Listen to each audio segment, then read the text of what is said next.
Hi everyone, welcome to Wharton Tech Talks. I'm Spandana, And I'm Javier Torres. and we're the co hosts for Wharton Tech Talks. Today we'll be talking to Bill Watkins. Bill Watkins is the Chief Revenue Officer at Pinterest, overseeing all aspects of the company's global partnerships and operations organization. An 8-year veteran of Pinterest, he previously served in several leadership roles, including the head of global mid market and small business sales, and US head of large customer sales, responsible for the retail, finance, tech, and travel industry sales teams. His teams work with partners of all sizes across sectors to solve business challenges and accelerate revenue growth. Prior to joining Pinterest in 2014, Bill held multiple leadership positions at Demand Media and Yahoo. Bill, it's so great to have you here on our podcast. Where are you calling us from? Hello, I am dialing in from Chicago. It's so wonderful to be here.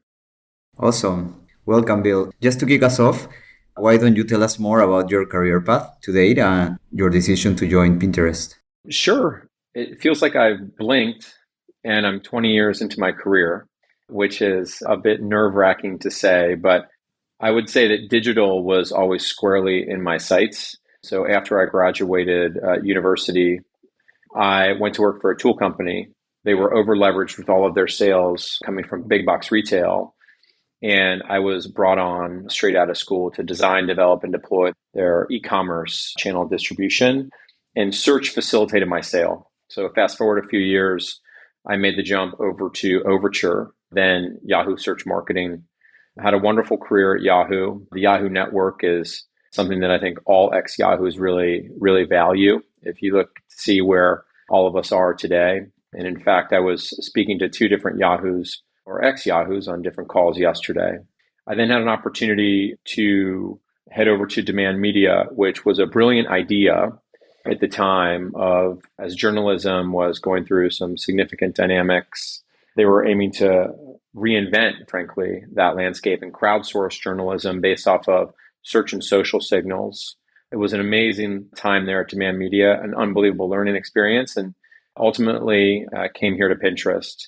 But Javier, if the question is, what is it about Pinterest that drew me in 9 years ago? Honestly, it really comes down to our mission. We aim to be the world's inspiration company.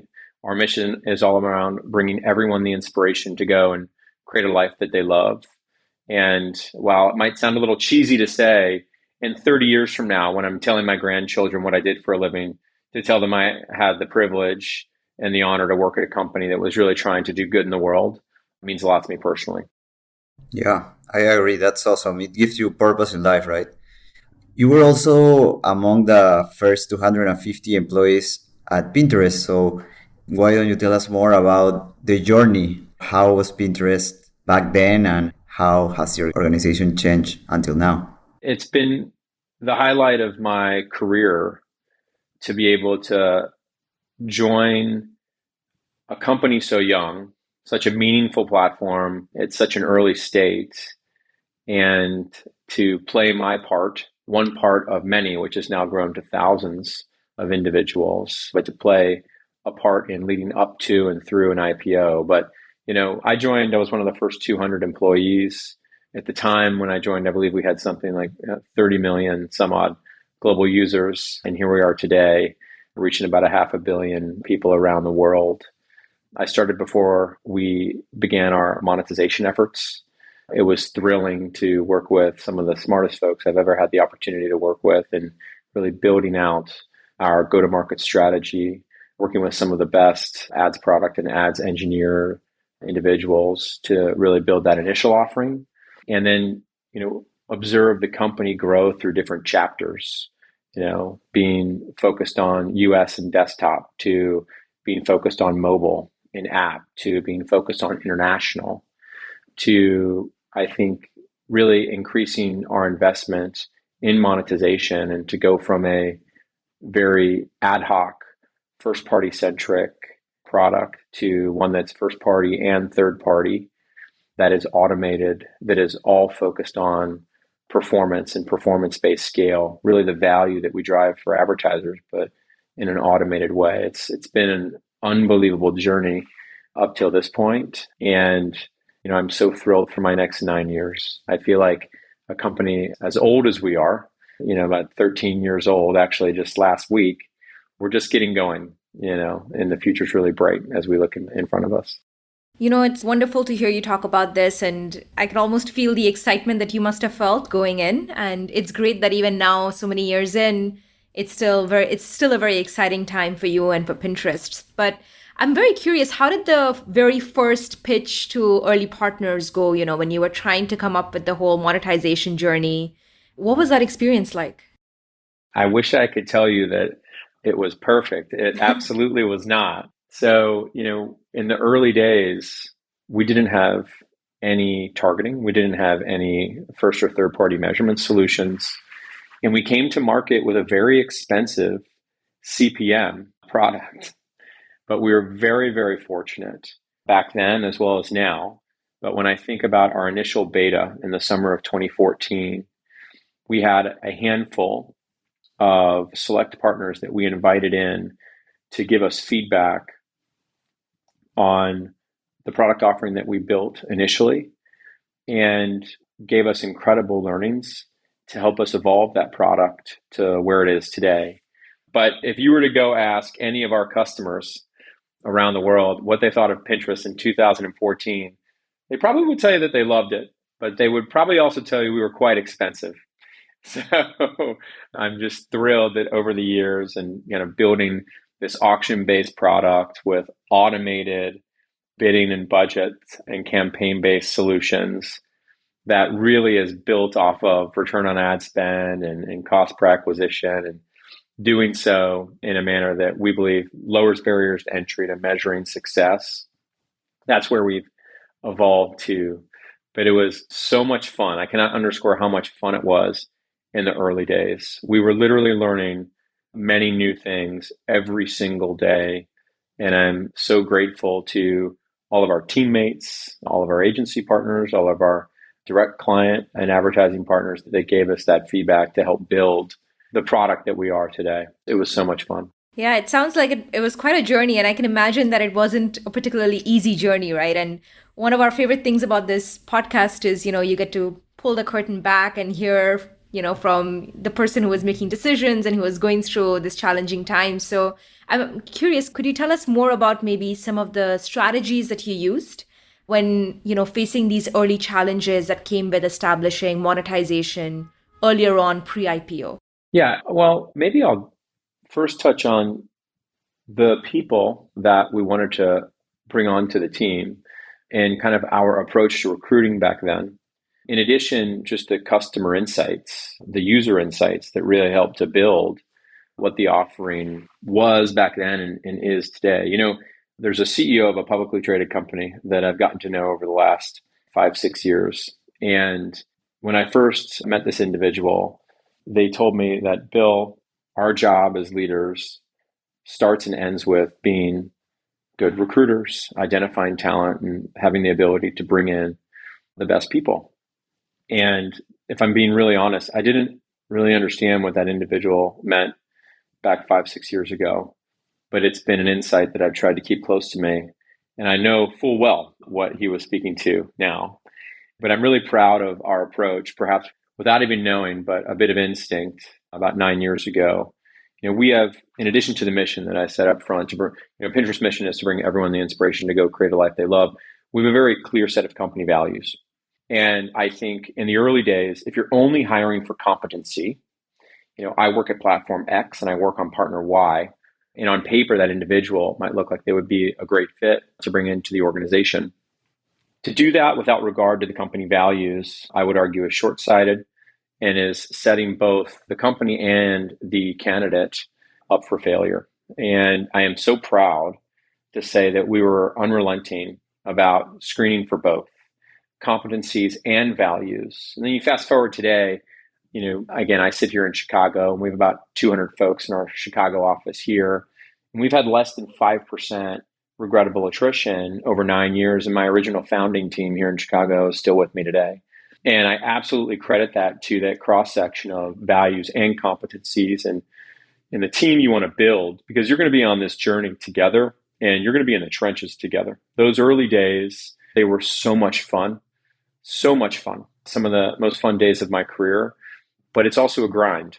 And for how hard you're working, I think the payoff really, the energy to keep you going is believing in the company you work for and the product that you sell, but also enjoying who you're working with. So I think that was one key element I wanted to share about the early days.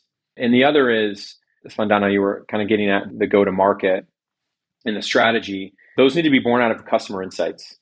And the customer insight that we sell on today was the same one that really helped us build and create the go-to-market back then, which are two things have been universally true in my entire 9 years here at Pinterest. 9 out of 10 people that use our platform tell us that they come to get inspired. And a majority of our users tell us that that which inspires them, they want to shop. So you have this wonderful intersection of discovery, inspiration and discovery, as well as commerce on the platform. And, how do we take that very unique consumer insight to build our value proposition and build this go-to-market that puts our user first, as well as puts our customer first?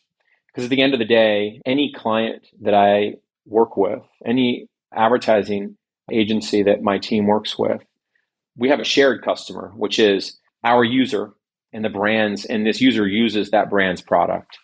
And I think as well, kind of understanding the intersection there, that's where the magic of the strategy and the go-to-market really happens. That really fuels success, first and foremost, for our advertising partners and their ability to add value to our user, our customer. And in turn, the brands themselves, they help us fulfill our mission. Our mission is to bring everyone the inspiration to go create this life they love. You can't go create the life you love oftentimes without that product, that service, that experience that our advertising partners help to bring to our users. No, it's phenomenal to hear that, the two things that you identified very early on have remained true over 9 years, even through so many iterations of, the product itself. And, could you talk more about, now that, we can blink and we are in present day, what does ad monetization look like today for Pinterest? And what is the value that you can provide to advertisers operating on the platform today? Sure. The heart of our strategy really comes down to two things. The first is, we aspire to be industry leading full funnel advertising solution, number one. And number two, my team starts and ends their day thinking about advertiser value. So, first talking about being the industry leading full funnel solution, oftentimes we'll get questions about competing platforms and their offering and, how do we compare? And to me, it's less about that. And it's more about really kind of underscoring really what I was saying earlier, which was, our users, they come to get inspired and they come to shop. And for those reasons, I believe we have a competitive advantage to be this industry leading full funnel solution. There's many platforms where you go to passively thumb scroll. There's many platforms where you might go just to, be entertained. There's also platforms that we all know of where we specifically go to find something or specifically go to buy something. But I think what makes us unique is, you have this inspiring, positive canvas, which is Pinterest, and our users are coming with purpose and commercial intent. There is no passive thumb scroll on Pinterest. You're literally saving a product, a brand, a service into the fabric of your lives as you're pinning things onto boards or collections of things you're going to go buy or do in your life.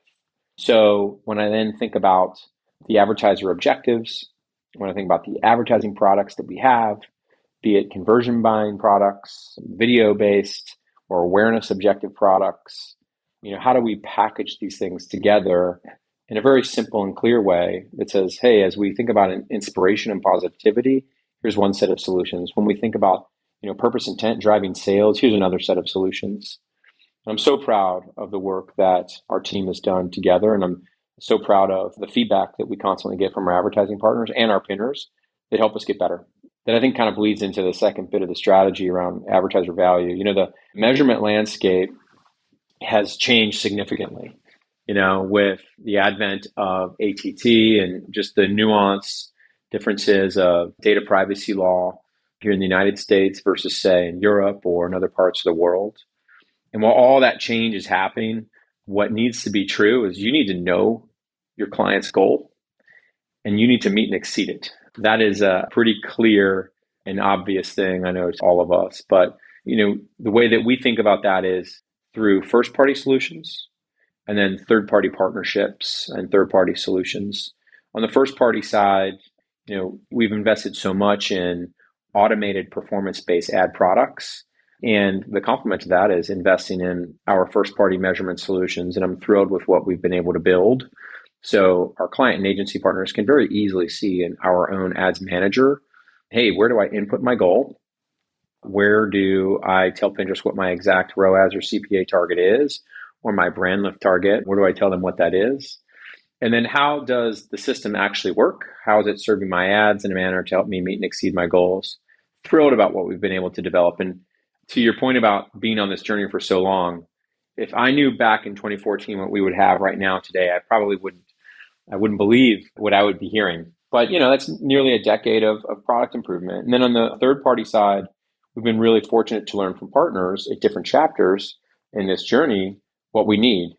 For example, the third-party solutions that the industry demanded of ourselves, but any of our competitors in 2016, literally aren't even used today.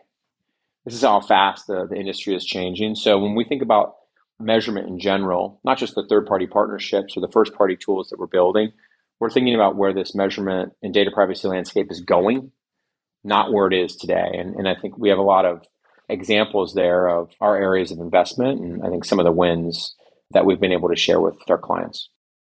Bill, as you mentioned, the strategy of Pinterest has a combination of inspiration and also of intention and shop, right? And buying products. So how is Pinterest innovating in the shopping space? So, first I would just say, when you have a platform with 500,000 people around the world, and over half of them are telling you that they come to the platform to shop, it is incumbent on that platform to not just meet their needs, but to innovate. And we've had a long-standing history of testing and iterating in the shopping space. If I think way back when to 2015, we launched commerce on Pinterest, the ability to buy through, partners such as Shopify and others. And we did that without having the infrastructure to do it. And we ended up deprecating that product about 18 months later. And on the surface, you might say, wow, what a failure. But in fact, what that did, it told us exactly what we needed to do for the next few years to build the infrastructure to be a viable shopping platform. I wouldn't trade that experience for anything, because where we are today and the innovative solution that we are today, it's because of that first learn, having the courage, frankly, to go and aim to innovate, understand you might fail, failing, and then learning from it. So it was a really valuable lesson, I think, that we took from that way back when. But if it was, building the infrastructure of ingesting feeds, making sure that we had tags placed, if it was, building such solutions as mobile deep linking, if it was listening to our users and kind of learning from them that, they didn't want a dedicated shopping destination on Pinterest. They wanted shopping to be ubiquitous. Our vision for shopping on Pinterest is for every pin to be shoppable. When I think about some innovative technology that we've created, we have a world-class computer vision engineering team. And what they've been able to build, specifically our Lens product, imagine if the new search bar was simply your camera. And wherever you are in the world, to be able to take a picture of something to then render products that you could go buy, that was a thrilling product launch for us back a few years ago, and something that we still believe is really the future, or at least a bit of an additive future to search. When I think about AR and virtual try-on and our investments there, and the ability for us to not just show products to our users, but to build inclusive products for all of our users. This is something that we are so proud of. And then, when we're thinking about the path forward for shopping, it's about first party, but it's also about third party. We need to make it easy for our users to be able to buy from the largest merchants and the smallest merchants, and to do so with the least amount of barriers to entry. And along that journey, which can be a very technical journey, don't lose sight of the fact that people are also coming to be inspired. There is a bit of joy in that. And the magic of Pinterest, I think, again, it's at the intersection of inspiration and shopping. So every shopping product we build, we cannot build one shopping product at the expense of the inspiring platform that we are. So I'm thrilled about, the continued innovation that's coming out of our innovation lab. Everything from new apps like Shuffles to new shopping products. Just kind of thrilled with the direction of where we're going here. And again, all in service of our user, helping to inspire them, but also making it easy for them to shop with merchants big and small, with brands big and small, on things that, they find value in, but where they also find purpose. That's something that we think about a lot. It's super interesting to hear how you started building the building blocks for the shopping experience since the most basic infrastructure, and now you're thinking like out of the box, like with computer vision and new innovative ideas that could really change the way we interact with Pinterest and with the offline world. I mean, if you would have told me 6 years ago that, today we'd have over 1 billion products ingested, over half of them linking to PDP or product pages, all of them being rendered in our search or our related search, inventory surface areas, this world-class machine learning engineering team that really aims for like every shopping experience to be so personal and so inclusive. Again, just such an achievement. But this is the benefit of being on the journey for so long, and to have the privilege to work with some of the smartest folks that I've ever had the opportunity to meet. It's been a lot of fun. But again, that just gets us to where we are today, and we're thrilled about where we're going. Bill, and I also wanted to ask you about a previous topic you mentioned, which is data privacy. How does Pinterest understand brand safety and the future of privacy-safe data with all new regulations coming up? Sure. So, the first thing, before getting straight to data privacy, at the heart of data privacy, I think this is all about preserving the right types of experiences online in the most safe, trustworthy, and compliant ways. And we are no stranger to being leaders in this area. I can remember years ago where we would engage policies banning political advertising, banning climate misinformation, banning anti-vax misinformation and content, to more recently, banning weight loss ads, most weight loss ads on the platform. You'll never hear me get excited as a CRO looking at a chart that goes down and to the right. But in this one case, I am very proud to say that body shaming queries on Pinterest are down over 30% year on year because of the policies that we've enacted to create the most positive and inspiring, but also safe place for our users. When people describe us as the positive corner of the internet, that's not by accident. In fact, that's by design. And it's not reactive, it's by proactive decisions that we've made over the years. And we've been criticized for that. Having done all of that before, having done all of those policy changes before they were in vogue, we were criticized back then for leaving user growth on the table, or perhaps leaving revenue on the table, but so be it. And I'm very proud of how steadfast we were in how principled we were and the decisions that we made to build the best company and the best platform that we could. And Javier, it sort of fast forwards to where we are today. I think where data privacy is going, it takes on a different application based off of the country where you reside. But what I can tell you is our focus and commitment to data privacy and a safe and trustworthy user experience, we are doubling down on our commitment to that moving forward. With respect to, in our world, in monetization, I think one example of this is what we announced at CES, where we launched a solution with LiveRamp all around clean rooms. So piloting clean rooms as a solution for measuring advertiser performance. If and when Google removes cookies, similar to everything that Apple has been doing, and rightfully so with ATT, it disrupts the marketplace. But as I said earlier, what's non-negotiable is knowing your client's goal and being able to meet and exceed it.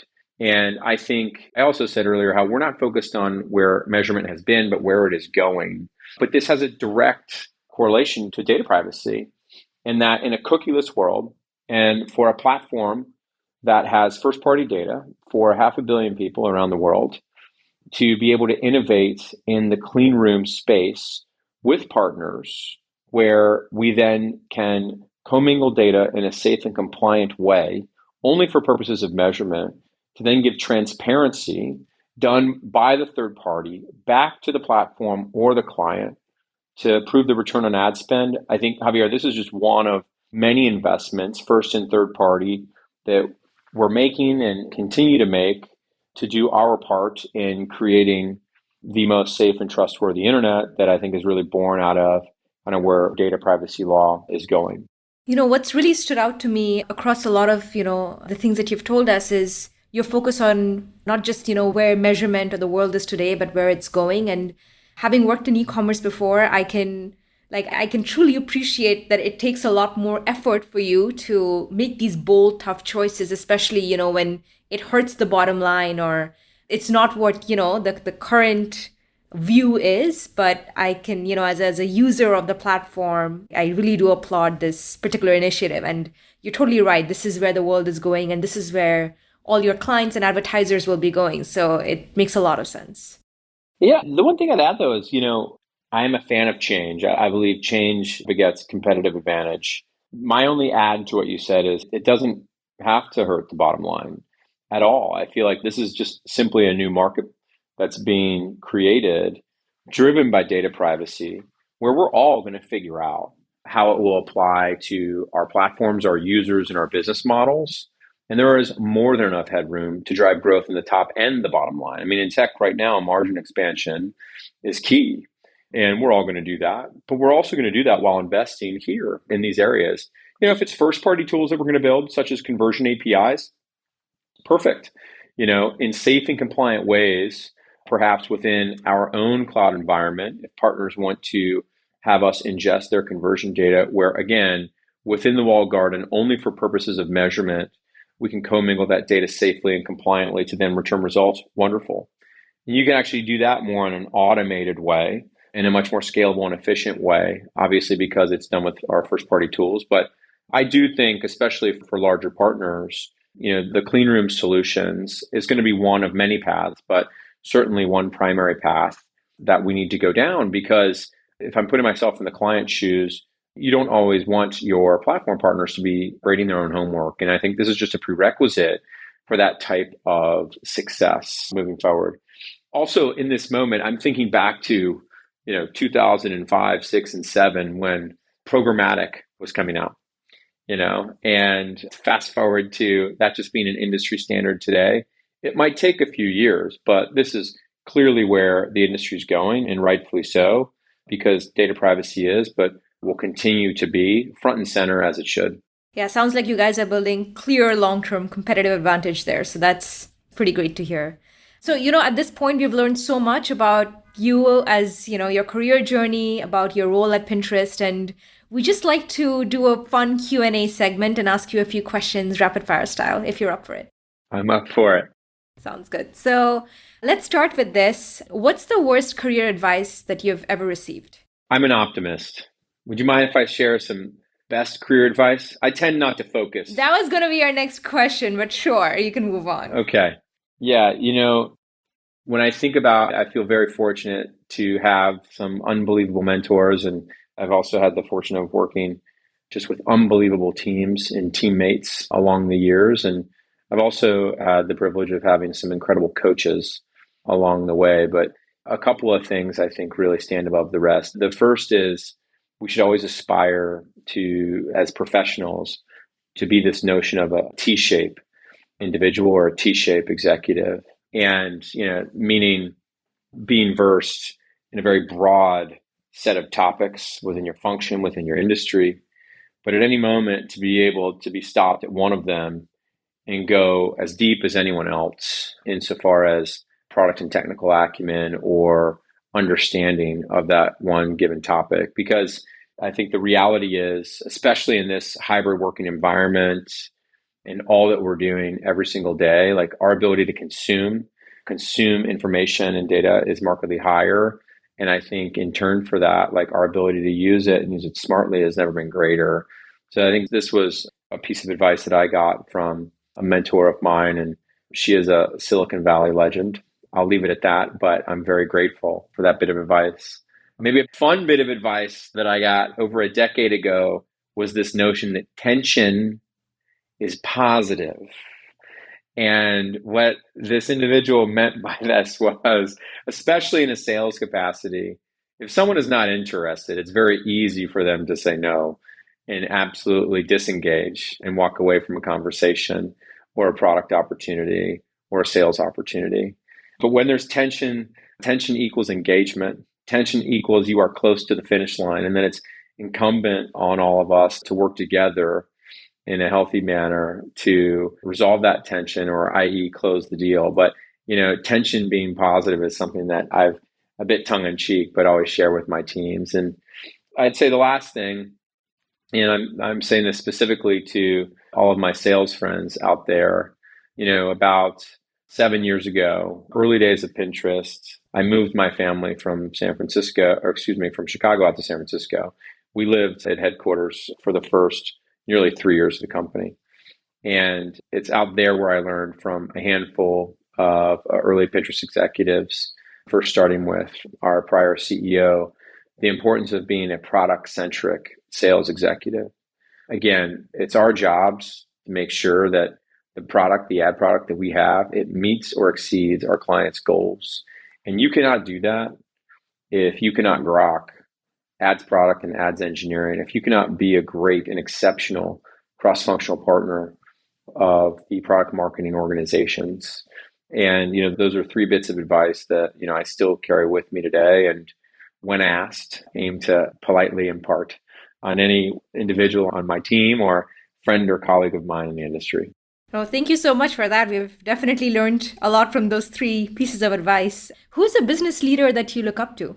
My primary mentor is someone named Joanne Bradford, longtime Microsoft, Yahoo executive. She was our first chief revenue officer here at Pinterest. She went on to be the COO at SoFi, the president at Honey. She's held multiple executive positions, board positions, advisor positions to some of the most prominent Silicon Valley executives. And my time with JB is invaluable. And I'm just so grateful to be in her sphere, to be in her atmosphere. I learned so much from her. And then maybe taking it in a bit of a different direction, Christy Argelon, she runs the Albertsons Media Collective and the retail media practice at Albertsons, previously working at Target, previously working agency side. I admire Christy. I think she's an industry trailblazer, constantly creating new markets.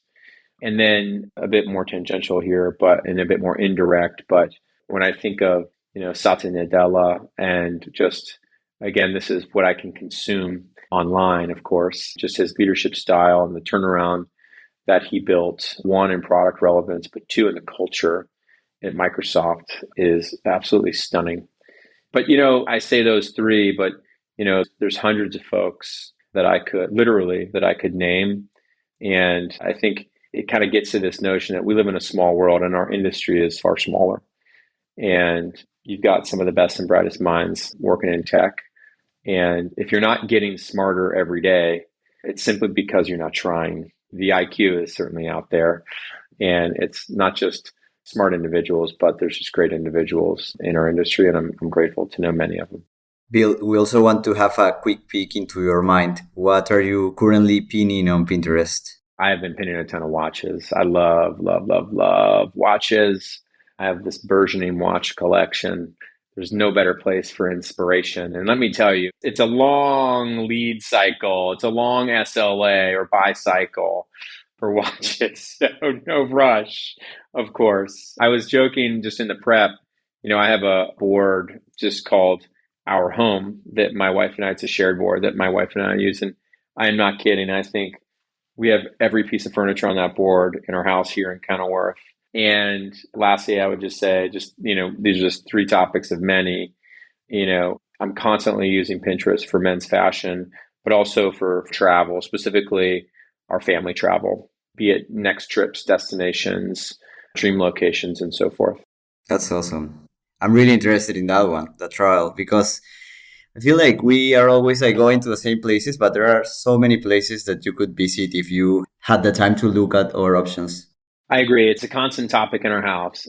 I am more a creature of habit. I like discovering a gem of a place and going back to the same place every year. That comfortability, I feel like, allows me to really unplug a lot faster versus my wife, my lovely wife. She would prefer to go someplace new every single trip. So long as we can have a healthy bit of both, I'm a lucky man. Yeah. Bill, thank you so much. It was great having you on the podcast. Really like what you said about Pinterest being the safest place in the internet, and also your vision of Pinterest being involved in all stages of the customer funnel from inspiration to purchase. So thank you very much for joining us today. Thank you both very much for having me. I've really enjoyed this, and it's been a pleasure to meet you both.